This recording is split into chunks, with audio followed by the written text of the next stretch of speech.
environment. The challenge that I have found in talking to hiring managers, they had a very difficult time being able to predict what their needs were, especially when it came down to the kind of skills.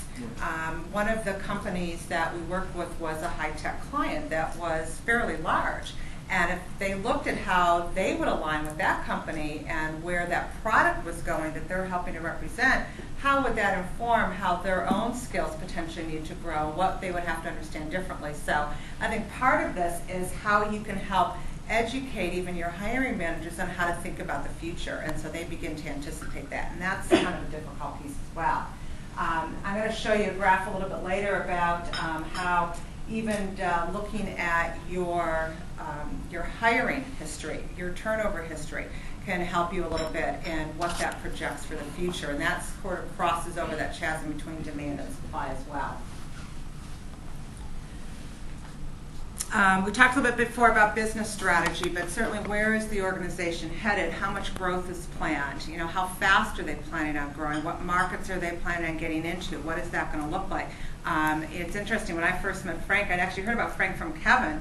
So also, how do you leverage your networks to get some of the information? With Wagner Edstrom, we had acquired an organization within Asia, and that was growing pretty rapidly. And so Frank was a great resource in understanding what was happening in the market, what did we need to think about in terms of how we were not only going to acquire that talent, but I still recall Frank saying that, my gosh, you know, people are jumping and leaving and they're getting 25%, 30% more just within their own industry. And what was interesting in terms of our conversation, it led me to understand more about the dynamics of that market.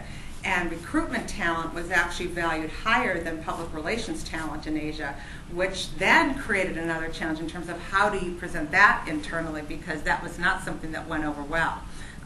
But we got a great recruit, so thank you. So some of the questions, you know, in terms of what really are some of those critical roles, and Kevin's going to go through a segment on this, and we'll have another activity for you. But you know, in terms of driving that long-term strategy for the business, you know, how quickly things are changing, and in terms of what we need to understand about the complexities of the business, what we need to understand about some of the global interactions that's so key. What are the unique capabilities, and how does it differ for your company? So there's one thing that looks at, you know, certainly looking at the skill, looking at that band of skills, but then what about culture? And I mean, culture in terms of what you know is important for your organization, who's going to succeed there, that starts to narrow it down even further, and it's much easier to train a skill than it is to be able to get somebody to acclimate to a culture that maybe doesn't feel like a fit for them. And then which roles are really essential in terms of delivering directly to your client or your customer, whoever that might be. Coming from an industry where you kind of live and die by what the customer says every day, you know, I think this is something I've become really acutely tuned into. And whether that's within, you know, a retail industry environment or a public relations industry environment, financial services, whatever it may be, you're really uniquely dependent on what that orientation is. Supply is, you know, I think the challenge here is that there isn't, as Kevin was talking to, a single source. You spend so much time going through so many different channels to get the information you need. When I was with Federated, one of my responsibilities was heading up university recruitment, and I was telling Kevin I'd be on the phone for hours just to get a hold of like who the top 10, 15 schools were that we were working with, to get some information that would help us understand how much competition we were going to face on campus. You know, how many more employers were they seeing signing up for interviews? You know, what were they seeing in terms of an increase in averages in terms of offers? I mean, because unfortunately, most of that information was coming out after the academic season was over. So it really, I mean, it was helpful for next year, but it wasn't going to help you be competitive for the current year.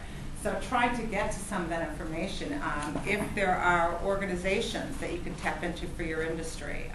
Sometimes they have information, sometimes they don't. The Council of PR Firms, for one, you know, there was some information they could deliver, but there was a lot that they couldn't. Bureau of Statistics is not always right on, but there's going to be some more information there to at least create, you know, sort of this picture that begins to inform others that's probably more than what they had before. You know, the career development projections, I mean, that's something that within the organization you should be able to get in terms of how long it takes somebody to advance from one level to the next. I think, you know, again, the biggest challenge here is that you're going to so many different places, and it's, you know, it's trying to collect information when it's not something that you have the extra bandwidth to do.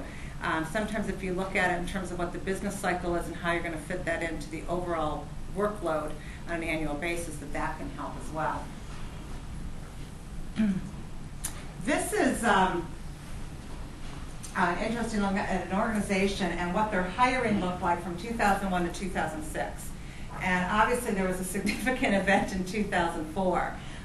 What this really tells us, though, is in each of these lines represented a different position within the organization. And they had, in 2004, made a decision to stop hiring. You know, there was some uncertainty about the business. There was a significant client that they weren't sure what was going to happen to, and they stopped hiring. And they also had a very small layoff. But if you look at what happened in the next 2 years, in some cases they got back up to a population that they were at previously, and in others they exceeded that population. So where this information became very helpful was in working with this client saying, well, okay, you're facing a similar situation again. You have to make a difficult decision that says, gee, you know, we're going to hold back because we're not sure what the future is. And we might possibly have to lay some people off, but what's the cost of that? So what this really helped us look at is to say, well, you know, this is where you were here. What did it cost you to get back up to here? So that's, again, those relationships with the CFO, the relationships with some of your key strategic advisors, and helping map that out. And what this actually allowed us to do is to establish something that's called an opportunity cost of talent. So it's not just the cost of hiring, it's the cost of not hiring. And if you look at it, and this happened to be also a firm that is a professional services firm, every time there isn't somebody in that seat, it's costing them X amount of dollars. You know, so what was the cost for them of holding back?